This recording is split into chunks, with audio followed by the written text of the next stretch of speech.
안녕하세요. 지역 생존 프로젝트 우리 고향 안녕하십니까? 이승현입니다. 수도권이라고 하는 거대한 블랙홀이 지역의 모든 가능성을 빨아들이고 있는 형국입니다. 이런 상황에서 지역의 경쟁력을 어떻게 키울 것인가에 대한 논의가 필요한 시점인데요. 하나의 방법으로 떠오르고 있는 게 바로 메가시티죠. MBC 강원 영동, 충북, 대전, 광주, 목포, 제주 MBC가 공동으로 마련한 프로그램 5번째 시간, 메가시티의 본질, 공생 전략이 필요하다. 메가시티란 무엇이고 가능성은 있는지 깊이 있는 대담으로 현안을 빠르게 진단해보는 코너입니다. 중앙대학교 마강래 교수와 함께 지금 왜 메가시티에 주목해야 하는지 짚어보겠습니다.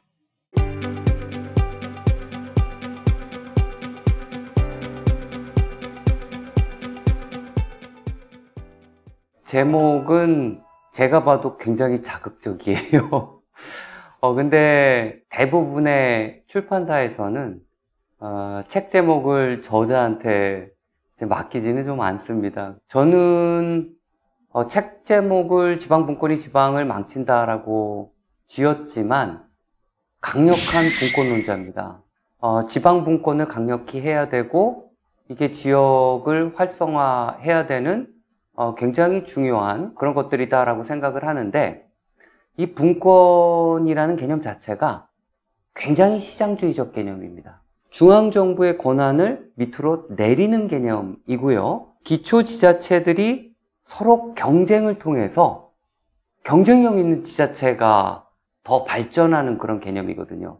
이런 개념은 그래도 자본주의 사회니까 어느 정도 긍정적인 효과를 낼 수가 있겠지만, 우리나라처럼 이 지방자치단체가 너무나 운동장이 크게 기울어진 상태, 그러니까 어떤 지자체는 100만이 넘고 어떤 지자체는 5만이 안 되는 이제 이런 상황에서의 분권은 지역의 부익부 빈익빈 현상을 가져올 수 있다는 거죠. 분권을 하려면은 균형 발전을 먼저 염두에 둔 어떤 공간적 바운더리라든가 이제 그런 것들을 염두에 둔 거를 먼저 고민을 하고, 그 공간적 바운더리에 맞는 중앙정부의 권한을 적극적으로 이양을 해서 지역 발전을 도모하는 전략이 우리한테 필요하다라는 게 핵심 내용인데, 그 제 책 제목이 이제 지방분권이 지방을 망친다라는 거죠. 현 상태에서 제대로 계획되지 않는 상태에서의 분권은 지역의 격차를 더 크게 할 수 있다라는 게 핵심적인 내용이었습니다.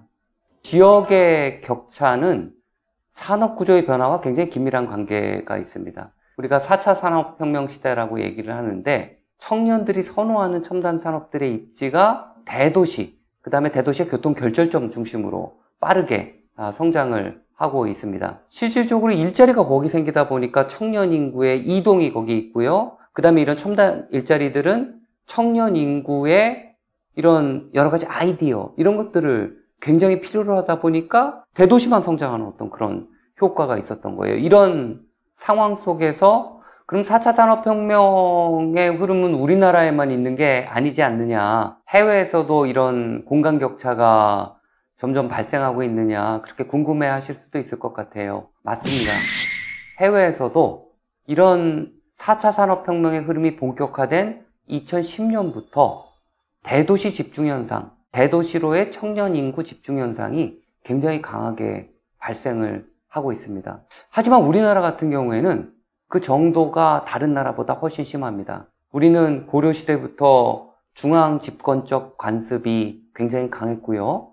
고려시대부터 관리를 중앙에서 지방으로 파견하는 어떤 그런 구조였고, 그래서 우리나라 사람들의 인식 속에서는 이 서울이라는 공간이 그 위계 속에서, 공간 위계 속에서 가장 높은 공간, 출세를 하려면 서울로 가야 되는 공간, 이제 이런 걸로 인식이 됐기 때문에 이런 중앙집권적 관습이랑 4차 산업혁명의 어떤 그런 흐름이랑 맞물리면서 다른 나라보다 이런 공간의 빈익빈 부익부 현상이 더 커지는 어떤 그런 방향으로 전개되어 왔다라는 것을 말씀을 드리고요. 저희가 통계를 보면은 2015년부터 이런 청년 인구의 유출의 흐름이 멈추지 않고 있다는 것.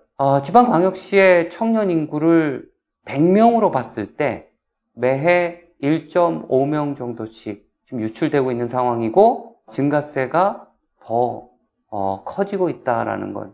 그럼 우리가 간단한 계산을 한번 해볼 필요가 있어요. 여기에 복잡한 통계 모형이 필요하지 않습니다. 청년이 100명이 있는데 1.5명씩 매해 20년 정도 빠져나간다. 이거는 거의 산수의 문제 아닙니까? 지역이 버틸 수 있는가? 인구의 양도 문제지만 인구의 질적인 부분도 우리가 심각하게 고려를 해야지 되는 상황이 아니겠습니까? 청년 인구가 미래인데 그런 청년 인구가 이런 속도로 20년 정도 빠져나간다면 지방의 광역시도 정말 버티기 힘든 상황이 펼쳐질 거다라는 거. 지방이 어려워지면은 수도권도 사실은 버틸 수 없다. 수도권과 지방이 연결되어 있기 때문입니다.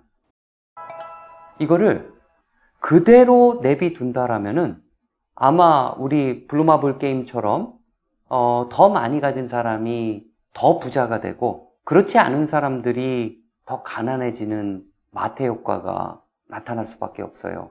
우리는 그거를 공동체란 이름으로 중앙정부, 그 다음에 지방정부가 개입을 해서 세금을 걷어서 다시 한번 재분배하는 어떤 그런 노력을 하고 있습니다. 우리가 가장 강력한 수단으로 쓰는 지방 교부금, 교부세, 국세를 통해서 걷어서 지역에 배분하는 방식으로 이렇게 격차를 조정했는데 이게 충분하지 않다는 겁니다. 충분하지 않기 때문에 이런 격차가 점점 벌어지고 있는 거고요. 그러면은 저희가 이런 균형 발전이 나라를 어렵게 하는 상황으로 가고 있다라면은 시장 원리를 잘 이용한 지역 균형 발전 정책을 써야 되지 않을까라는 산업 구조가 변화하고 있습니다.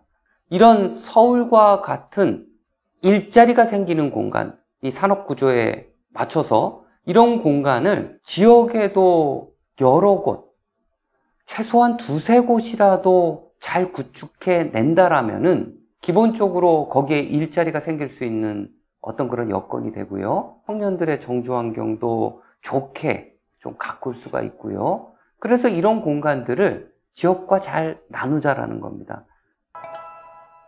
메가시티는요, 조금 더 이제 학술적인 용어로 들어가게 되면은 초광역권이다라고 불려요.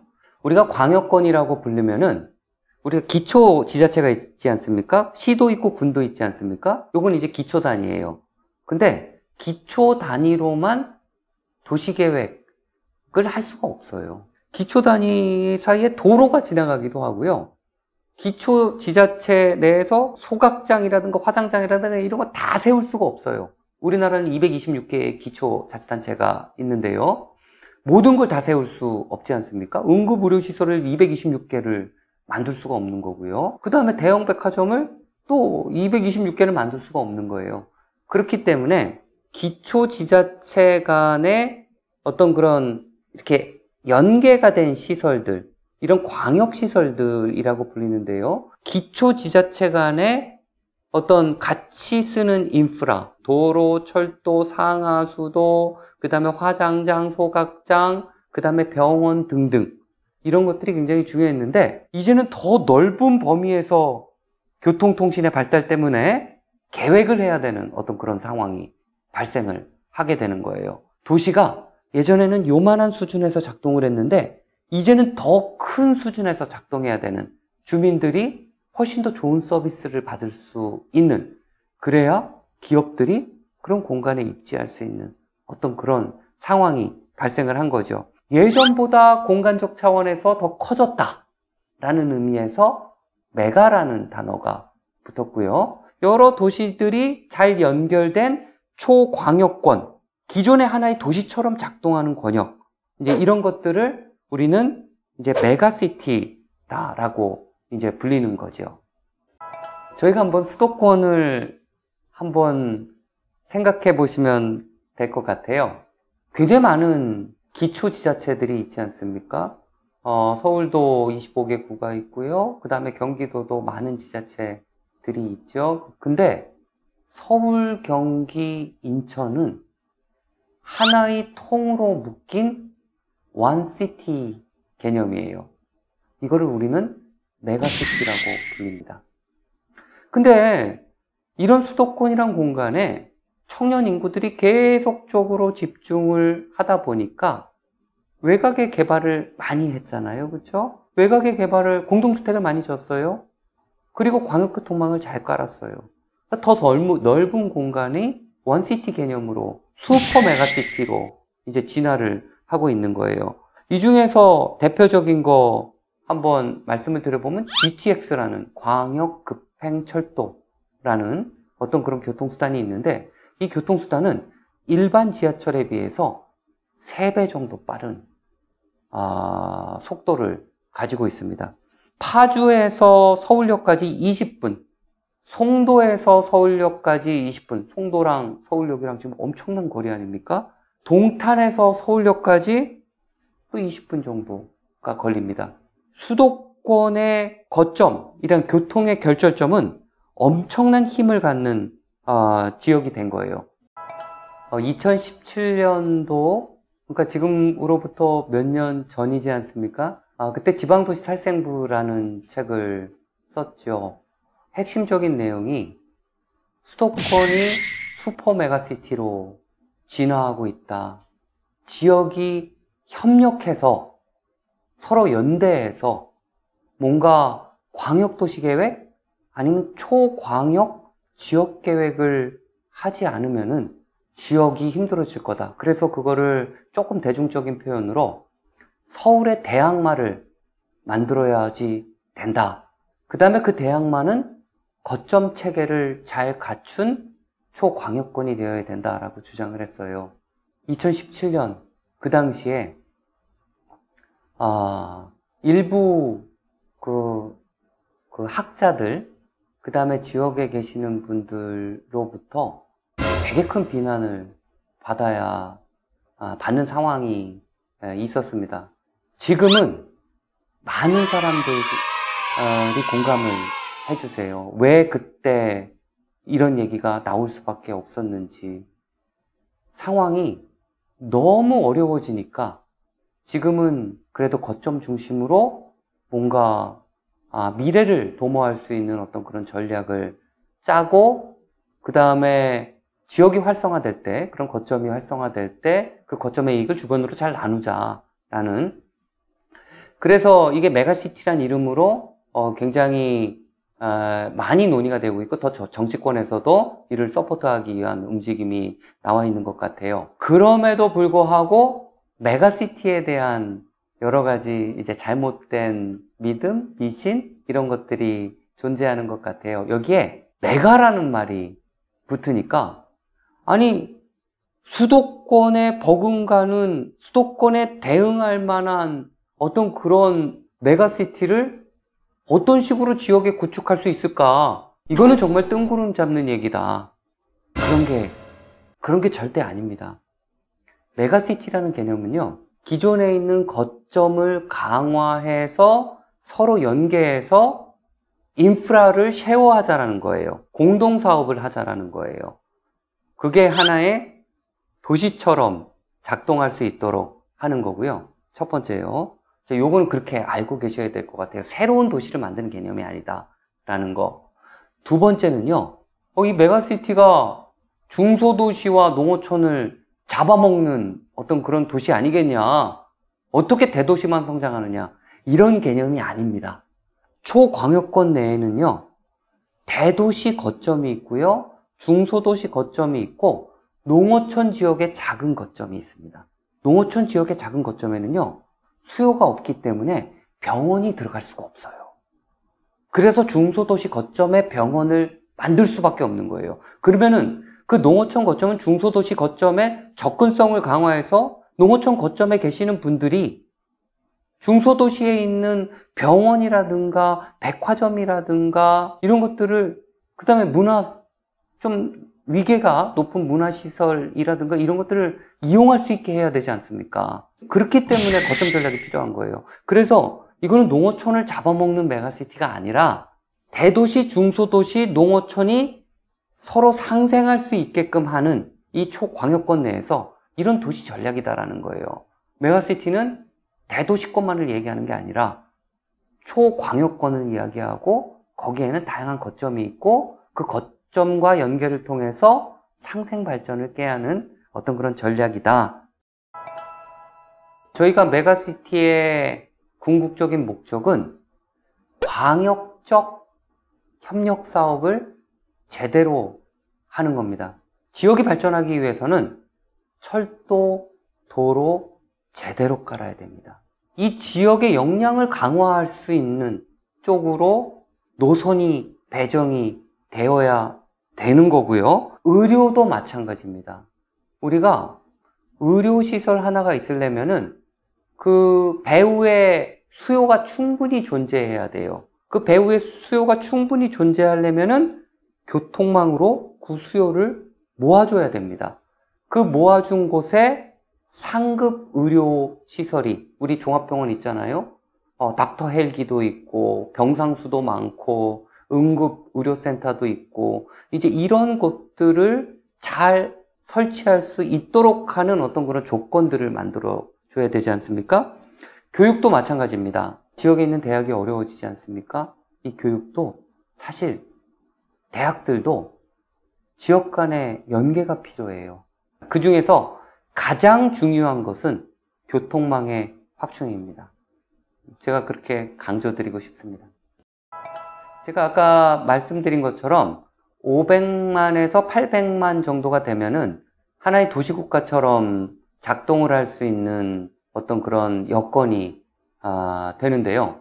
그 인구를 초과하게 되면은 집적의 불경제가 발생하는 경우가 많아요. 우리 수도권을 보게 되면은 2,500만이 되지 않습니까? 2,500만이 되기까지 굉장히 다양한 절차를 거쳤어요. 집적 불경제를 치유하는 차원에서 계속적으로 도시의 외연이 넓어지면서 지금 2,500만까지 간 거예요. 그러니까 서울의 기능적 공간이 점점 넓어진 거죠. 실질적으로 이 서울의 경쟁력을 강화하기 위해서는 이 밀도 압력을 완화해야 된다라는 거고요. 서울과 비슷하게 작동할 수 있는 어떤 인구 500에서 800만 정도의 강력한 어떤 그런 초광역권 이런 것들을 만드는 게 지역도 살고 서울도 사는 어떤 그런 방안이 아닐까 그렇게 생각을 하고 있습니다. 이런 메가시티 초광역권 전략이 성공할 수 있는 키워드는요, 연계와 상생이라고 생각을 하고 있습니다. 지역이 너무 어려워지다 보니까 우리가 선택과 집중을 해야 되는, 이거는 최선의 선택이 아니라 더 나빠지는 거를 방지하는 차악의 선택이 되어버린 거예요. 이것도 아니면은 저희가 어떤 대안을 모색해 볼 수 있겠습니까? 그런 차악의 선택을 하는데 거점만 강화된다. 저는 안 하는 게 낫다라는 생각이 듭니다. 거점이 커지려면요, 기본적으로 그 주변에 있는 비거점 지역이 희생되는 경향이 강합니다. 왜냐하면 인구와 산업이 그쪽으로 쏠리기 때문에 이런 현상이 나타나는 거죠. 그럼 우리가 공간 설계를 할 때는 연계 전략을 잘 마련해야 돼요. 그 연계 전략은 거점이 성장을 해서 뭔가가 이익이 나고 여기가 발전된다면 그 이익의 일부를 비거점 지역과 같이 나누는 전략, 하나의 네트워크, 연계 전략이라고 볼 수가 있고요. 연계 전략은 교통만을 이야기하는 게 아닙니다. 그래야 지역 전체가 상생의 구조 속에서 살아남을 수 있다라는 거죠. 그래서 저는 키워드를 연계와 상생으로 잡고 싶고요. 연계와 상생 없는 거점 전략은 저는 의미가 없다라는 생각을 갖고 있습니다. 네, 말씀 잘 들었습니다. 지역 생존 프로젝트 우리 고향 안녕하십니까? 그 5번째 순서로 메가시티의 본질, 공생 전략이 필요하다. 본격적으로 진행하겠습니다. 광주도시공사 사장을 역임하셨습니다. 광주대학교 도시계획부동산학과 노경수 교수님 모셨습니다. 안녕하세요. 맞습니다. 저희 지역에서도 핫 이슈인 인구 감소, 지역 소멸에 대해서 오늘 이렇게 심도 있는 논의를 하신 장에 초대해서 감사드립니다. 대전 세종연구원 공간환경연구실 여민섭 박사님 자리하셨습니다. 어서 오십시오. 네, 반갑습니다. 저는 대전 세종연구원에서 근무하고 있고요. 대전과 세종의 정책을 발굴하고 기획하는 연구를 지원하고 있습니다. 충청권 메가시티를 또 연구하게 되어서 오늘 초대된 것 같은데요. 그 논의를 통해서 그 메가시티를 어떻게 성공적으로 만들 것인가에 대해서 잘 토론하도록 하겠습니다. 메가시티가 선거 전국에서 뜨거운 이슈로 부상하기도 했었는데요. 지금 충청권에서는 메가시티 논의가 어떻게 진행되고 있나요? 충청권은 사실 2020년 11월부터 충청권 광역생활경제권이라는 이름으로 추진을 하기 시작했습니다. 4개 지자체 단체장님들, 그리고 대전, 세종, 충북, 충남 이 단체장님들께서 추진 합의문을 작성하시면서 본격화되었는데요. 초기에는 이제 수도권의 일극 집중에 대응한 지역 현안 문제를 해결하고자 지역에서 어떤 문제를 해결하면 좋을까? 이런 문제의식 속에서 출발을 했고요. 최근에는 협력적 거버넌스 체계를 구축하고자 지방자치법 상에 특별지방자치단체를 출범시켜서 4개 지자체 간 협력 제도를 활용해서 각종 협력 사업을 추진하고 그리고 다양한 분야에 걸쳐서 지역 주민을 위해 어떤 노력을 해야 되는지 이런 부분들을 고민하고 있습니다. 네, 제도적으로 착착 순서를 밟아서 진행되고 있는 그런 과정인 것 같습니다. 전남권에서는 광주, 목포를 중심으로 논의가 되고 있죠? 광주 전남권이기 때문에 목포, 여수 이렇게 다 합한 것이죠. 아마 목포라 한 것은 전남도청이 있어서 그러지 않을까 싶습니다만 광주 전남권 같은 경우는 문재인 정부 때부터 시도가 있어 왔었습니다. 그래서 광주 전남 시장과 지사가 계속적으로 만나서 공동 선언도 하고 또 협의체도 만들었지만 결국은 그 동력이 떨어져 가지고 성과를 못 냈어요. 그러다가 최근에 와서 대구, 경북, 부울경, 그다음에 충남 이런 곳에서 논의가 있다 보니까 세 지자체장이 전북, 전남, 광주시장에 만나가지고 이제 다시 한번 심기일전하자. 이 메가시티를 어떻게 소멸 부분들을 어떻게 해결할 것이냐 해서 동맹, 경제동맹 형태로 지금 가서 협의체를 지금 만들어내는 그런데 늦어서 지역 여론은 분발해야 된다. 그런 여론들의 평가가 있습니다. 메가시티 논의가 가장 먼저 시작됐던 건 이제 부울경 지역인데요. 부울경에서는 좀 논쟁도 있고 갈등도 좀 있었죠. 예전에 굉장히 적극적으로 추진을 해왔었죠. 그때 이제 협의체를 만들면서 협의체의 명칭이라든가 사무소를 어디다 둘 것인가부터 아주 조그만 문제부터 갈등이 되게 많았던 걸로 알고 있는데요. 되게 이해가 되는 상황이라고 생각이 돼요. 지금 226개의 기초, 그 다음에 17개의 광역, 이 현행 지도를 놓고 조선시대 어떤 행정구역 딱 놓고 보면은 놀라울 정도로 유사합니다. 그만큼 시간이 많이 지났다라는 거잖아요. 그렇죠? 지자체 간에 연계를 한다든지 행정구역을 통합한다든지 여기에 갈등이 없을 수가 없죠. 그렇죠? 근데 저희가 이런 갈등을 조절하는 과정에서 노력을 하고 어떤 역량을 발휘하는가가 실질적으로 대한민국에서 이런 논의가 있을 때 이 내공을 축적할 수 있는 어떤 그런 기회가 아닌가라는 생각이 듭니다. 앞으로 굉장히 갈등이 많을 것 같아요. 근데 이것도 우리에겐 굉장히 소중한 자원이 아닌가라는 어떤 그런 생각이 있고요.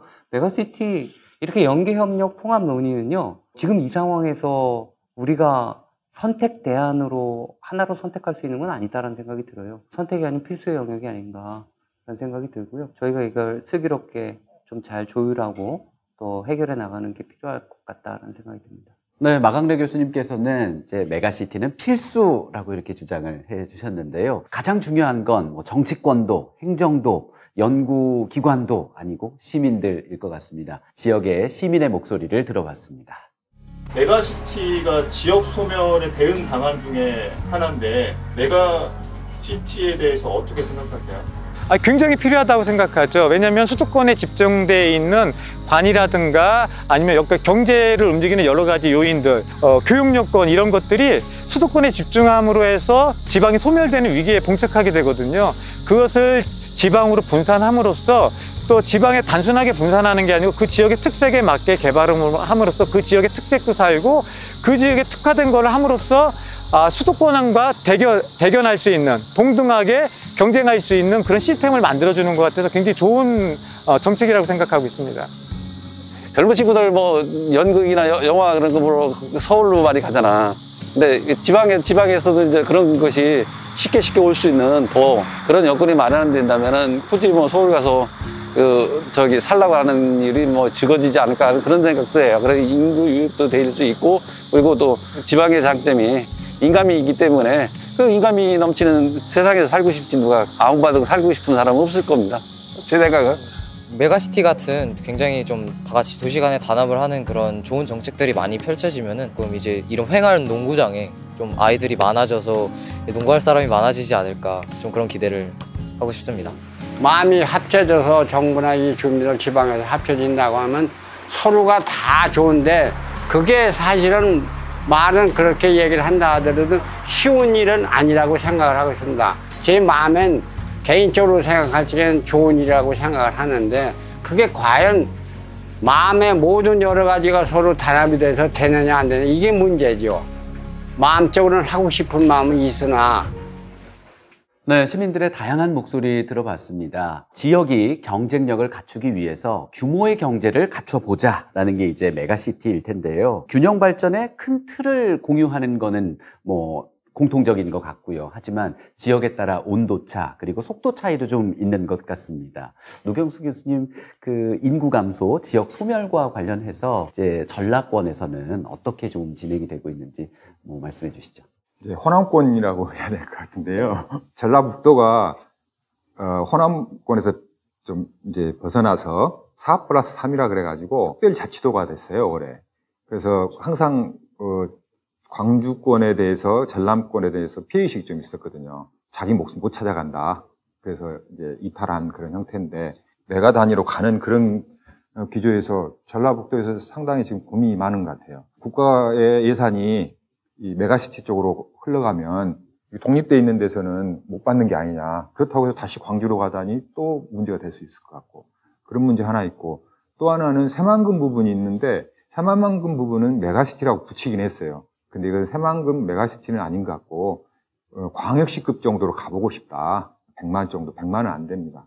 3개가 있는데, 군산, 김제, 부안, 그 다음에 장안까지 이렇게 엮으려고 하는데, 100만은 안 돼서, 500만, 1000만을 지금 이야기하는 급하고는 좀 맞지는 않고, 이것은 광역시로, 그래서 그러니까 전라북도의 전주와 새만금, 이렇게 거점을 만들어 보겠다. 그런 취지인 것 같고요. 네. 전라남도와 그리고 전북특별자치도와 이제 좀 용어도 다르고요. 좀 접근 방식도 좀 차이가 있는 것 같습니다. 충청권은 지금 교통이 편해지면서 이제 수도권으로 좀 편입되는 것 같은 그런 느낌도 좀 있는데요. 이 메가시티 논의가 지금 어떻게 진행이 되고 있을까요? 충청권의 메가시티의 경우는 사실 당초에 광역 생활권, 경제권 요거에 대한 통합이었거든요. 생활권 환경을 좋게 해보자. 그리고 경제권, 그러니까 여러 가지 지역 전략 산업이라든지 혁신 관련 그런 부분들에 있어서 우리가 같이 해보자 이렇게 시작을 했고요.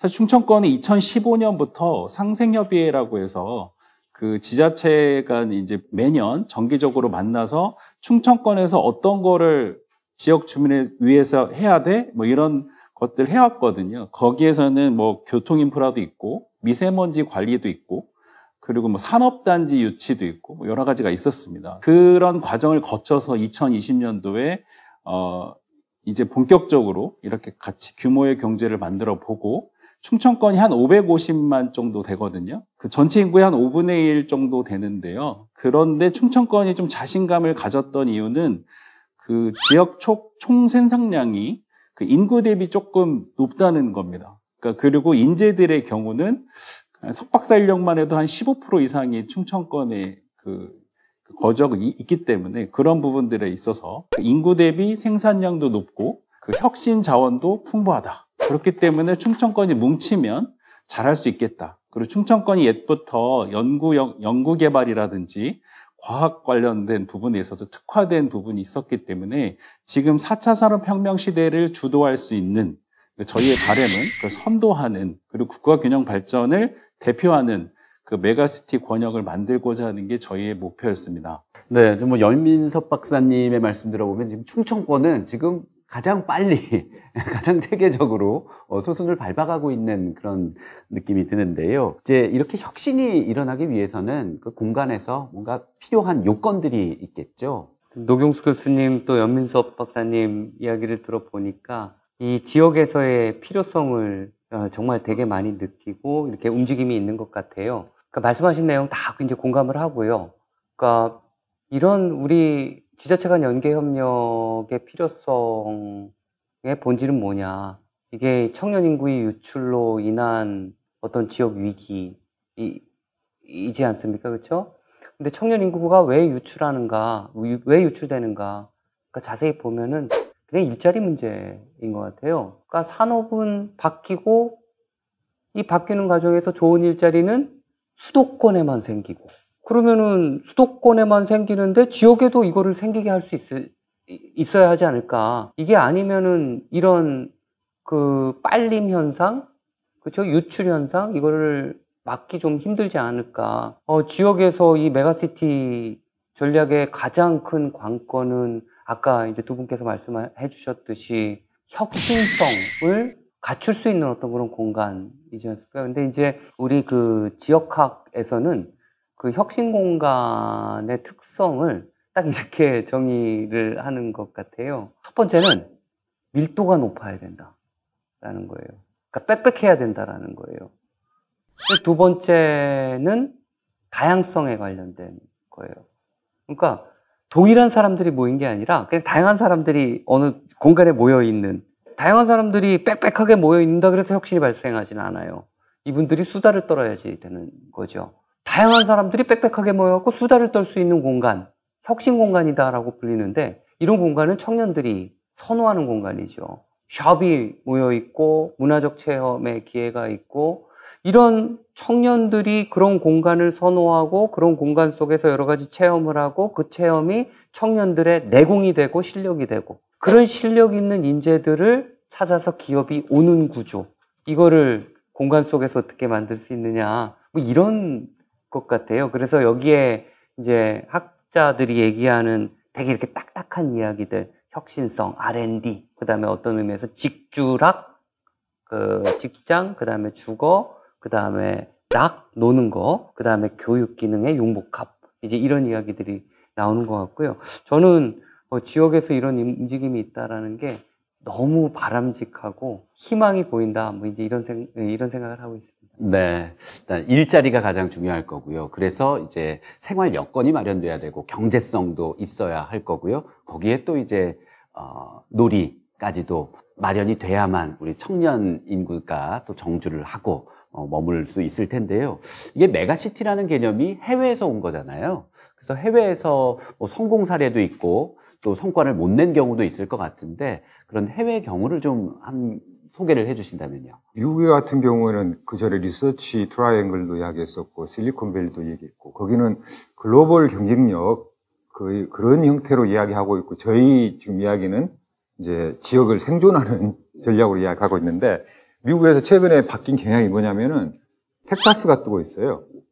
그 기업하기 좋은 20대 도시에서 10권 안에 든 게 5개가 텍사스에 있어요. 달라스, 휴스턴, 그 다음에 오스틴 뭐 이런데 삼성 공장도 거기 지금 들어가고 지금 옛날 LA 쪽은 옛날 얘기가 된 그런 상태예요. 그러니까 그 지역이 도대체 왜 그렇게 성장하게 됐냐?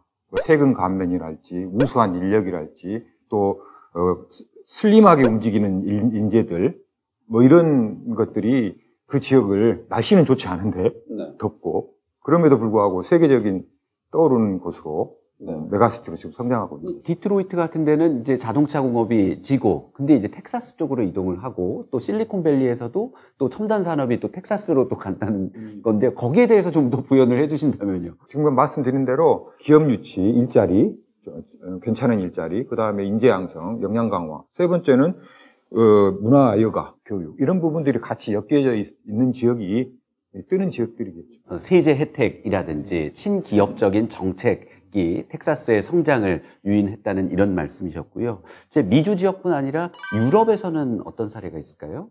그러니까 경제적으로 제일 잘 나가는 도시, 그 다음에 수도권 중심으로 유럽에서 또 몰리고 있어요. 그래서 유럽에서는 제가 이제 두 개만 아주 간단하게 좀 설명을 드리면요.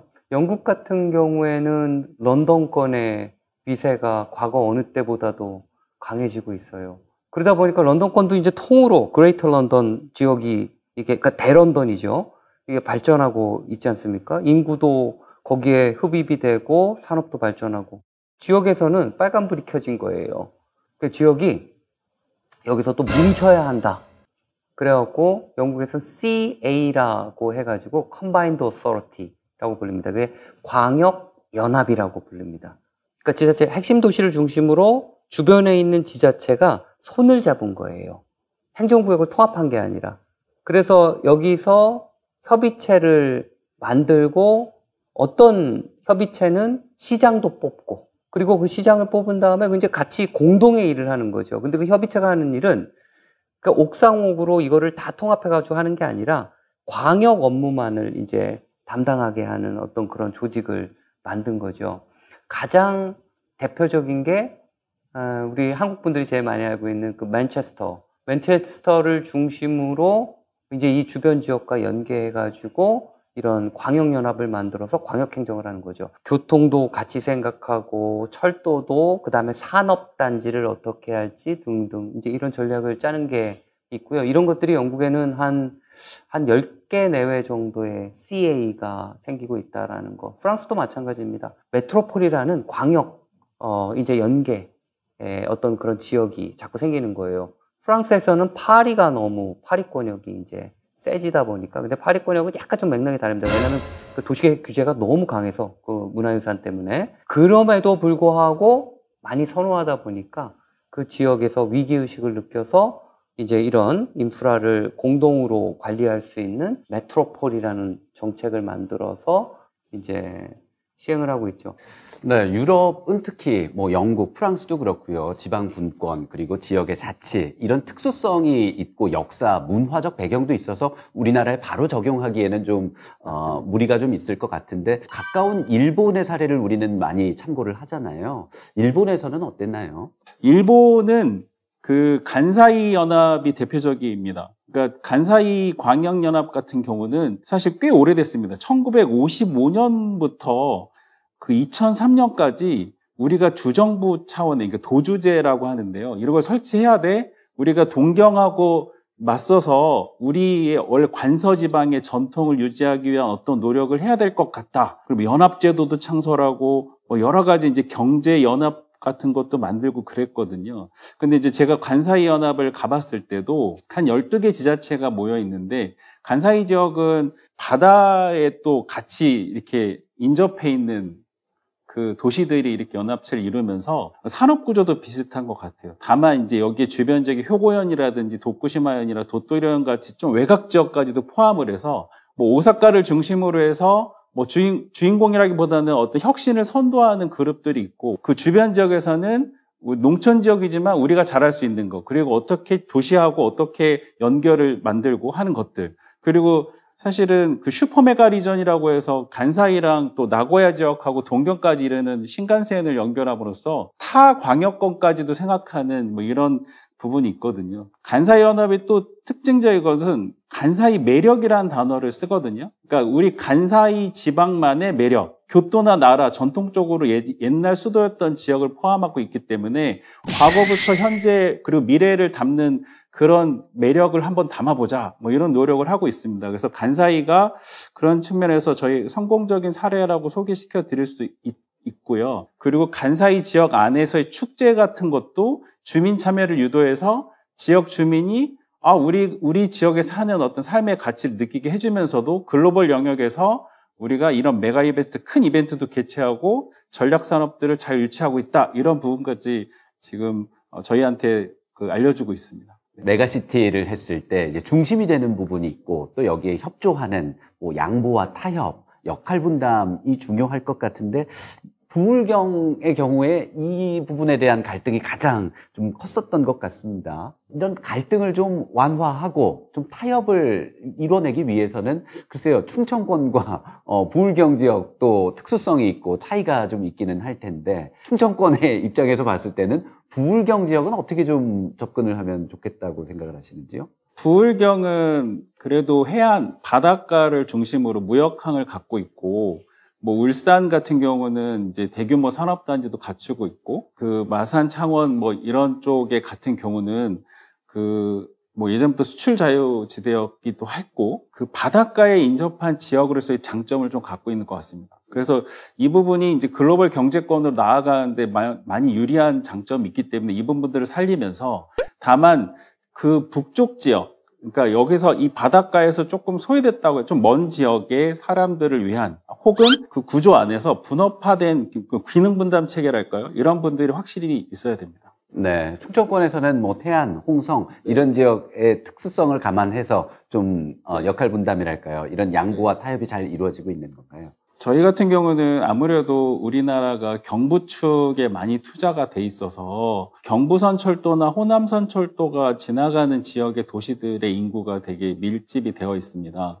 그래서 충청권도 역시 그 천안아산, 뭐 세종, 오송, 대전, 세종, 요 지역에 좀 인구가 많이 밀집되어 있는데요. 이 인구들을 펼쳐지는 그런 전략보다는 일단은 이 지역을 그 수도권에 대응하거나 우리나라에서의 경쟁력, 그리고 글로벌 경쟁력까지 창출할 수 있는 지역으로 일단 만들고, 그 다음에 동서방향의 철도망이나 도로망들을 잘 구축함으로써 그 여기에 힘을 주변으로 잘 펼쳐주는 그것들의 핵심 역할을 지금 우리 현 정부에서 하는 혁신도시나 여러 가지 기업도시 같은 것들이 많잖아요. 충청권에도 있습니다. 거기에 이제 거점들을 만들고 혁신이 잘 흘러갈 수 있도록. 그리고 사실 기능 분담 체계가 제일 어려운데요. 서로 좋은 거 좀 고부 가치를 하고 싶어 하니까요. 근데 이 부분에서 이제 조정이 필요하고, 그걸 위해서 저희 4개 지자체가 계속 협력을 해야 되고, 그래서 저희는 특별지방자치단체를 만들 건데, 이 자치단체에서 논의될 아젠다는 주로 기능 분담, 그리고 이 이익을 나눠 갖는 것이 아니라 어떻게 공유할 것인지, 그리고 공유된 이익을 또 일부는 어떻게 재투자할 것인지, 그리고 양질의 일자리를 어떻게 만들 것이며, 지역의 인재들이 여기서 잘 정착해서, 아까 직주락이라고 하셨는데, 이 직주락이 잘 갖춰져 있는 그 지역들을 많이 만드는 것, 이런 것들이 충청권에서 지향하는 바입니다. 네, 지금은 우리가 메가시티 이야기를 하고 있지만 사실 지역 균형 발전을 위한 노력들이 계속 있어 왔잖아요. 수도권, 뭐 특히 서울의 쏠림 현상이 심하다라는 위기의식을 가졌던 거는 박정희 정부 때부터 시작이 됐었어요. 그래서 70년대는 수도를 이전해야 된다라는 백지계획 논의도 있었고요. 실질적으로 좀 체계적으로 균형 발전 노력이 있었던 때는 노무현 정부 때부터였어요. 노무현 정부 때는 다들 잘 아시다시피 혁신도시, 기업도시, 행정중심 복합도시, 그때 나왔던 핵심 키워드가 사실은 클러스터, 혁신 클러스터라는 거였어요. 그러니까 거점이란 얘기가 조금 불편하게 듣는 사람도 많으니까 거점이 아니라 클러스터라는 영어를 썼었죠. 노무현 정부 정책이 그랬었고요. 이명박 정부의 정책은 5+2 광역경제권, 그러니까 지역을 크게 본 거예요. 그래서 무슨 권 해가지고 5+2 광역경제권을 만들어서 이런 거대, 이런 광역지역, 초광역지역이 진짜 국가로서 작용할 수 있다라는 개념이 그때 처음 나왔던 거예요. 그래서 다른 나라의 큰 대도시권과의 경쟁을 할 수 있다라는 게 이명박 정부의 지역정책의 대표 브랜드였다라는 거. 그 이후에 박근혜 정부에서는 이런 이명박 정부의 정책에 대해서 굉장히 비판적인 시각을 가졌습니다. 아니 이게 너무 크다 보니까 국민들한테 체감이 안 되는 거예요. 그 실질적으로 조금 더 조그만 지역에서 지역 간 연계를 통해서 뭔가 병원도 같이 쓰고 또 생활 인프라도 같이 공유할 수 있는 어떤 행복 생활권이란 정책이 나왔어요. 그다음에 문재인 정부 들어서 문재인 정부 말기에 이런 이제 메가시티 개념이 등장하기 시작했죠. 근데 제가 지금 이 얘기를 조금 지루하지만 길게 얘기한 이유가 있어요. 메가시티 구축을 하는데 과거 정부에 이 세 가지 요소가 다 필요한 거예요. 광역적인 시각을 가지고 이명박 정부, 거점을 잘 구분을 해서 노무현 정부 때의 핵심 키워드죠. 그 거점과 거점을 잘 연계해서 어떤 기능적 연계를 통해서 지역 활성화를 꾀하자. 박근혜 정부 때의 핵심 키워드인 연계예요. 과거 정부의 노력이 저는 헛되지 않았다라는 생각이 이제 들고요. 그 세 가지 요소를 다 합쳐서 지금 종합판으로 이 메가시티 전략이 나오지 않았는가. 우리가 그런 노력을 했기 때문에 이거의 중요성을 지금 인식하고 있지 않는가라는 어떤 그런 말씀을 드리고 싶습니다. 이제 세종의 경우에는 이제 출퇴근하는 공무원들 많이 있고 정주, 교육이 이루어지지 않는다 이런 지적들도 있는데 지금 메가시티 논의는 잘 되고 있는 것 같습니다. 이 부분에 대해서는 국토 균형 발전 차원에서 본다면 어떻게 평가하시겠어요?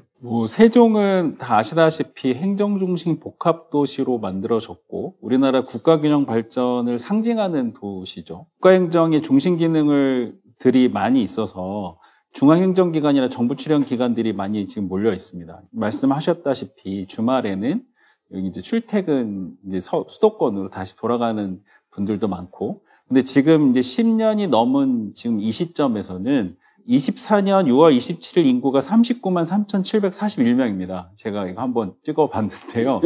이게 점점 늘고 있어요, 매달. 그러니까 이 얘기는 10년이 넘어가면서 이제 여기에서 이제 출퇴근 양도 줄어들고 정착을 하는 분들이 많이 생겼다는 거거든요. 근데 이게 물론 주변 도시에서 인구가 뭐 여기에 정착할 수도 있고 수도권에 살던 분이 다시 뭐 이사 오는 경우도 있겠죠. 다만 중요한 거는 이제 시작이라는 거라는 거죠. 균형 발전의 상징 도시가 뭐 단번에 균형 발전, 여기 너무 막 균형 발전이 잘 돼 있어 이렇게 볼 수는 없고요. 인재 행정기관 옮겨갔고, 이제 세종시에서는 여러 입법기관이나 뭐 다양한 사법기관이나 이런 부분들이 같이 모여 있으면 좋겠다. 그래서 그런 것들이 국가행정을 잘 하는데 도움이 된다. 이렇게 지금 보시고 계신 것 같아요. 아쉬운 건 지금 그 17개 시도 간의 뭐 발전 계획을 수립할 경우 세종시도 거기에 들어가서 같이 수립하고 있거든요. 이런 게 좀 아쉽습니다. 그러니까 무슨 얘기냐면 세종특별자치시잖아요. 그러면 세종시의 임무는 행정중심 복합도시를 잘 실현하는 것이라면 거기에 맞게 그런 계획들이 돼야 되는데 타 도시, 그러니까 17개 시도가 똑같은 뭐 산업이면 산업, 뭐 인프라면 인프라 비슷하게 경쟁하고 있기 때문에 이런 부분이 좀 문제라기보다는 구조를 좀 바꿔야 될 것 같습니다. 근데 이제는 필요한 건 초강력적인 시각인데, 근데 초강력이라는 것은 이게 결국에는 우리나라 모두가 잘 살자는 거고 우리 지역이 모두가 잘 살자는 거라면 이 지역 간 경쟁보다는 지역 간 공유가 좀 더 활발해져야 되고, 지역 간의 양보라기보다는 서로 잘하는 것을 밀어주고 내가 더 투자할 여력이 있으면 투자해주고까지 여기까지 가면 성숙된 그 지역 균형 발전 정책이 아닐까 이런 생각이 들고요. 진정한 메가시티가 되려면 협력에 기반한 메가시티가 돼야 된다. 그럼 이 협력은 서로를 가로막고 있는 행정구역 경계라든지 칸막이라든지 이런 거를 다 허물어야 되거든요. 이런 시각들, 이것부터 없애면 저희가 지역 간의 균형 발전은 이루어질 겁니다. 다만 급하게 하기보다는 이런 것들은 계속 토론을 해야 되고 지역 주민이 참여해야 되고 그 지자체의 행정부와 그다음에 의회에 올려야 되고 거기서 논의를 또 치열하게 싸우겠죠. 근데 그러면서 성숙되어 가는 과정이 아닐까 이렇게 생각합니다. 네, 메가시티가 성공하기 위한 요건, 가장 중요한 것들 좀 요약적으로 말씀을 해주신다면요. 앞으로 저희 미래는 그렇게 호조건이 아닌 것 같아요. 그리고 지역의 어떤 위기는 지금보다 더 어려워질 가능성이 크고요. 이런 상황에서 저희가 정말 심각하게 고려해야 될 선택과 집중 전략이 아닌가 공간적으로. 이 선택과 집중 전략이 너무나 좋은 전략이라 가지고 우리가 이걸 써야지 된다 이런 게 아닙니다. 여러 가지 좋은 조건들이 있는데 좋은 옵션들이 있는데 그중에서 선택과 집중 전략을 써야지 이게 아니라 저희가 지금 앞으로의 미래를 보면은 너무나 안 좋아질 거기 때문에 이거를 좀 막을 수 있는 방안으로 뭔가를 택한다라면은 그게 차악의 방법으로 선택과 집중이 아닌가. 단 선택과 집중을 하되 그 선택된 지역은 그렇지 않은 지역에 대한 연대의 책임을 져야 된다라는 요 두 가지 선택과 집중, 그 다음에 연계, 협력, 교차 보전 이런 것들이 굉장히 중요하게 앞으로 공간 전략에 서 사용되어야 되지 않을까 그렇게 생각을 합니다. 호남 지역의 메가시티가 이제 성공적으로 정착하기 위해서는 어떤 게 필요할까요? 지금 상태로 봐서는 절박성에 대한 공유 같아요. 전남 지역만 하더라도, 그러니까 그 지역 같은 경우는 그대로 놔두면 죽는다 이런 뜻이거든요. 그냥 소멸한다. 그런 지역이 22개 시군 중에서 11개 반틈이에요. 그러니까 그냥 있으면 다 죽는다 이렇게 하는 그런 인식이, 그래서 소지역주의 이런 부분이 지금 있을 수 없다. 생존의 문제에 관련돼 있다라는 부분을 서로 공유를 하는 게 가장 중요할 것 같고, 두 번째는 댐을 높이는 방법이잖아요. 인구가 지금 흘러나가는데 댐을 어떻게 높일 것인가 하는 건데 계속 나온 얘기가 일자리하고 인재 어떻게 만들어낼 건가 하는 얘기인 것 같습니다. 광주 같은 경우는 광주형 일자리를 한번 시도를 했었어요. 그 자동차 해가지고 현대에서 글로벌 모비스라고 이렇게 만들었는데 근데 한 80%가 교체가 됐어요. 그만두고 나간 거예요. 왜 나갔냐고 보니까 광주시에서 지원해주겠다는 주거가 적당하게 안 된 거예요. 그 시점에 맞춰서.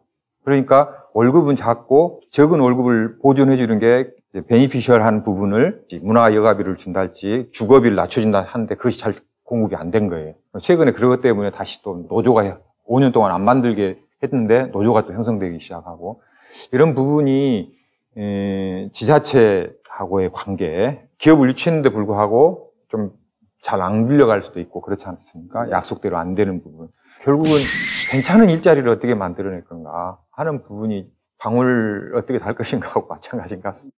이 메가시티 논의가 아직 별로 없는 그런 지역도 있어요. 이제 제주 지역이나 강원 지역이 그런 예가 아닐까 싶은데요. 그 마강래 교수님께서는 어떤 접근이 필요하다고 보시는지요? 이제 강원권과 제주권 어떻게 접근하면 좋을까요? 제주도가 엄청난 자원을 가지고 있지 않습니까? 그 나름의 특수성을 가지고 이런 천혜의 자원을 잘 활용해서 지역 발전을 꾀하는 전략, 저는 이런 방법으로 나갈 수 있다고 생각을 합니다. 저희가 지방시대위원회에서 4+3인데 4개의 광역권, 그 다음에 3개의 사실은 특별자치도예요. 그러니까 제주, 강원, 전북 이렇게 있는 거죠. 근데 모든 지역이 똑같은 성격을 가지고 발전할 필요는 없는 것 같아요. 근데 우리한테 정말 필요한 거는 이 천혜의 자원을 활용해서 정말 삶의 질이 높은 어떤 그런 지역을 잘 가꾸는 것. 제주도가 될 수도 있고요. 또 강원도가 될 수도 있는 거죠. 강원도 같은 경우에는 영동, 영서가 약간 달라요. 영서 지역 같은 경우에는, 그러니까 태백산맥의 서쪽 지역은 거의 기능적으로 수도권화 되어가고 있어요. 전철이 거기까지 이제 들어가는 거죠. 원주도 그렇고 춘천도 그렇고 수도권에 기능적으로 편입이 되어가고 있는 거죠. 그러면은 그게 하나의 거대 광역권 속에서 작동을 하는 거고요. 영동 같은 경우에는 약간은 달라요. 근데 영동은 정말 사람들이 그런 천혜의 자연적 조건 이런 것들을 굉장히 좋아합니다. 이런 것들을 잘 활용하는 어떤 그런 전략. 전북은 실제 호남권의 어떤 하나의 큰 권역으로서 들어갈지 안 들어갈지는 계속적으로 이제 논의를 통해서 지켜봐야 되는데, 저는 그 새만금 관련된 그런 거 있지 않습니까? 그게 사실 거대 사업이지 않습니까? 이런 거를 통해서 전북만의 어떤 성격을 가지고 특별자치도로서 조금 더 색다른 지역으로 좀 발전했으면 좋겠다라는 어떤 그런 바람을 가지고 있습니다. 자, 그럼 이제는 정리를 해보겠습니다. 우리 인구 감소 시대에 메가시티를 해법으로 한번 논의를 해봤는데요. 이제 좀 정리를 좀 해주시죠. 먼저 노경수 교수님. 네. 뭐 여러 가지 이야기를 했었는데 특히나 이 메가시티가 지역의 소멸 이런 부분에 대해서 중요한 대안이다. 이런 논의에 대해서 충분히 공감이 갑니다. 그렇지만 그 안에 어떻게 채워갈 것인가, 예를 들면 행정을 어떻게 통합할 것인가, 통합 대신에 특별지방자치단체로 갈 것인가, 아니면 경제공동체로 갈 것인가, 이런 여러 가지 대안들을 갖고 지역에서 충분히 논의가 돼야 할 것 같고, 그중에서 빠뜨릴 수 없는 것이 중앙정부의 전폭적인 지원, 시장의 흐름을 바꿀 수 있는 그런 중앙정부의 역할이 못지않게 중요하다. 네, 여민석 박사님께서는 어떻게 정리를 해주실까요? 메가시티 논의할 때 그 메가시티라는 단어 때문에 거대 도시 권역 이렇게 생각하시고, 사실 우리나라에서 메가시티는 수도권 외에는 그 규모가 해당되지 않습니다. 근데 저는 어떻게 생각하냐면 이 메가시티를 수도권의 뭐 규모상으로는 학술적으로는 그럴 수 있다 치지만 코리아 자체, 우리나라 자체가 메가시티라고 보면 어떨까 이런 생각이 드는데, 메가시티 안에 메가시티를 만들자는 얘기는 아니고 우리나라를 큰 메가시티로 봤을 때 글로벌 경쟁력을 갖추기 위한 건 무엇이 필요한지를 잘 생각해 보면 지금 현재 K컬처가 뜨고 있죠. K라는 단어가 들어가서 전 세계적으로 K방역, K 이렇게 많이 되고 있는데 여기까지는 좋습니다. 그런데 K라는 단어가 지역으로 들어올 때, 로컬이라고 들어올 때는 조금 다른 얘기인 것 같아요. 지역마다 이렇게 다 같이 똑같이 하려는 게 좀 문제라고 보는데, 저희가 다 같이 같은 옷을 입을 필요는 없잖아요. 그러니까 강원이나 제주나 충청도나 뭐 전라도나 경상도의 매력이 다 있는데 이 매력을 너무 보지 못하는 것 아닌가 이런 생각이 듭니다. 물론 대외적으로 봤을 때 우리가 항상 왜 이것만 해야 돼? 이럴 수도 있습니다. 그런데 어쩌면 이것을 잘하기 때문에 우리 지역이 특화가 될 수 있어. 이렇게도 생각할 수 있다고 봅니다. 그렇다면 대내적으로 잘할 수 있는 거, 그리고 잘 못하는 것도 잘 이게 알아둬야 되고요.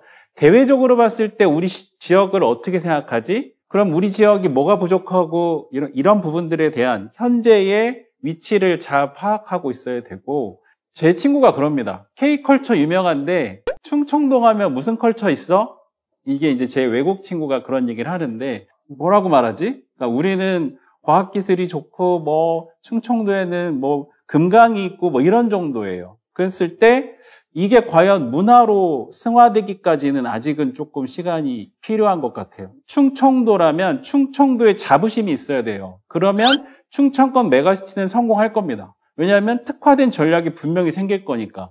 지금 현재는 각 지역마다 초강력권이라고 아까 4+3 말씀하셨는데 해놨습니다. 좋지만 여전히 경계가 있거든요. 사실 경계를 다 없앴을 때 우리나라 전체가 갖고 있는 경쟁력은 뭐고, 그리고 이 경쟁력 그 하위에 우리가 역할은 어떤 역할을 해야 되는 거가 분명히 정해져야 되고, 그게 정해지면 각 지역에서 진짜 주민들이 참여해서 할 수 있는 영역을 하나하나씩 해야 돼요. 지금 지역 축제가 엄청 많이 되는데 우리나라의 경우 봄과 여름, 가을에 주로 많이 하잖아요. 그런데 지역별로 특화된 축제가 있어요. 그런데 그거를 좀 브랜딩화해서 전 세계에 좀 펼쳐놓을 수 있는 그런 거를 갖추는 게 중요하다. 이게 산업의 영역이 될 수도 있고, 아까 말씀하신 관광 영역이 될 수도 있고, 뭐 사투리도 그럴 수 있을 것 같아요. 저는 저희가 왜 영국말도 따라하고 미국말도 따라하잖아요. 그럴 때 이게 좀 다른 그 매력이 또 있잖아요. 그러니까 저는 그런 매력들을 그 사이사이마다 매력이 지역마다 있을 건데 이 매력을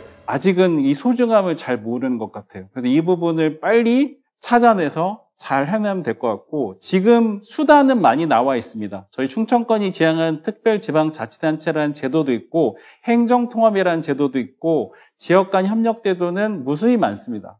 근데 이 수단을 잘 활용하지 못하는 건 무엇이냐면 목표의식이나 전략적인 이런 부분들이 서로 합의가 되지 않은 부분이 있는 것 같아요. 그래서 그 부분이 명확해야 될 것 같고요. 제가 계속 강조하지만 기능 분담 구조가 제일 어려운 것 같습니다. 우리 충청도 안에서도 4개 지자체가 면적도 다르고 인구도 다르고 거점 도시도 달라요. 지역 전략 산업에서도 그 혁신 자원도 달라요. 근데 이것들을 어떻게 기능 분담 구조를 갖추는지, 이것들이 일종의 파트너십이라는 단어로 이렇게 말씀드릴 수 있는데, 파트너십 안에서 우리의 어떤 소울을 가지고 이 전 세계 그 글로벌 경쟁력을 위해서 뛰어드는 게 제일 중요하지 않을까, 이런 생각이 듭니다. 저는 이제 도시계획을 했잖아요. 20년 정도가 지나면은 아마 우리는 하나의 도시국가를 얘기하고 있을 겁니다. 근데 그 도시계획의 가장 중요한 포인트 중에 하나는 이 도시 내 여러 지역들의 균형을 어떻게 잡을 것인가가 너무 중요해요. 그 마스터 플랜이. 서울을 봐도 마스터 플랜이 있고요. 그 마스터 플랜에 따라서 균형 발전을 하지 않으면 서울은 붕괴하게 되어 있습니다. 우리는 앞으로 20, 30년의 미래를 보고 대한민국을 하나의 도시로 보고 이 도시 내 균형 발전을 어떤 방식으로 해야 될지를 고민해야 되는 시점이다. 지금 주택을 줘도 4, 50년 가지 않습니까? 그래서 그런 시점이 아닌가라는 생각이 들고요. 수도권의 문제는 비수도권, 그러니까 지역의 문제랑 너무 긴밀하게 연결이 되어 있어요. 수도권에서 어떤 사업을 하는지가 비수도권의 생존 아니면 번영과 연결되어 있다라는 거예요. 그중에서 저는 굉장히 가슴 아프게 생각하는 게 제가 신문지상을 통해서도 좀 굉장히 이렇게 부정적인 시각을 많이 냈던 것 중에 하나가 수도권의 GTX예요. GTX DEF에 대한 논의가 계속 나오고 있어요. 수도권 분들은 나쁘지 않겠죠. 생활의 편의가 높아지니까. 근데 저는 지역에는 너무나 안 좋은, 그러니까 지역을 어렵게 만드는 수도권 차원에서의 결정이에요. 이런 거에 대해서 지역이 목소리를 좀 더 내줬으면 좋겠어요. 시민들이. 수도권에 대한 정책도 유심히 좀 봐주셨으면 좋겠다라는 것. 그리고 어떤 정책은 지역에 유리하기도 하지만 굉장히 불리하게 작용할 수도 있다라는 것. 지역민들이 조금 같이 힘을 합쳐서 잘 모니터링하고 목소리를 내주셨으면 좋겠다라는 생각이 듭니다.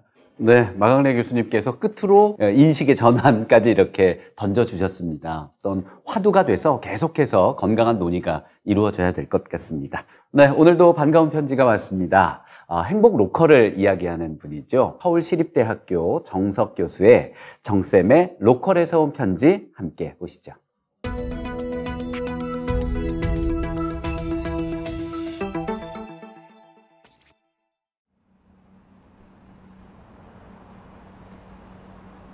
정쌤의 로컬에서 온 편지, 서울시립대 정석입니다.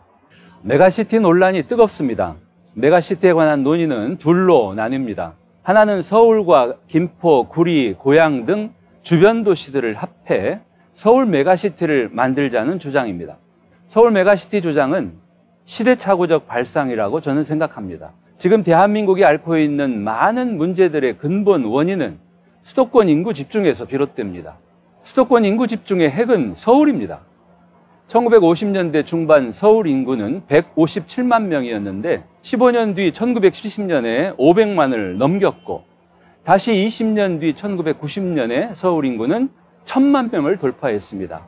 다행히 그 뒤 서울 인구는 조금씩 줄어 지금 900만 명대를 유지하고 있고 지금은 경기도 인구가 서울 인구보다 더 많습니다.